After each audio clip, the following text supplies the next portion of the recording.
திமுகவின் அடிப்படை கொள்கைகளான சமூக நீதி, சுயமரியாதை, மாநில சுயாட்சி, மொழி உணர்வு, இன உணர்வு இவை அனைத்தும் இன்று நடைமுறையில் உள்ளதா அல்லது அவை நீர்த்து போய்விட்டனா என்று பார்க்கலாம். முதலில் சமூக நீதி.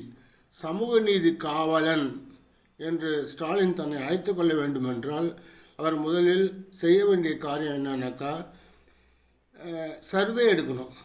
மக்கள்கிட்ட சர்வே எடுக்கணும். என்ன சர்வே?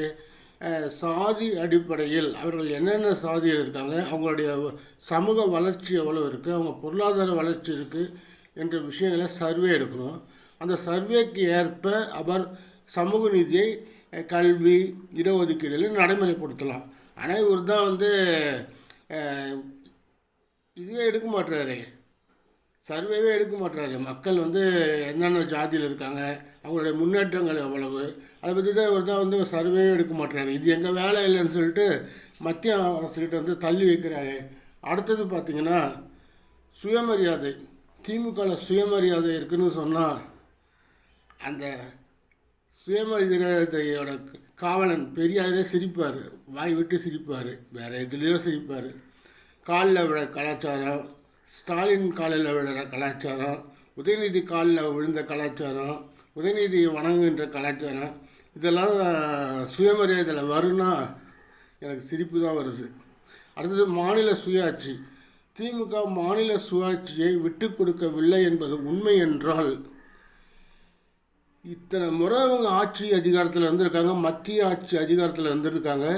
மாநில பட்டியலில் இருந்த கல்வியை மத்திய பட்டியலுக்கு கொண்டு போயிருந்தது இந்திரா காந்தி அம்மா கொண்டு போயிருந்தாங்க.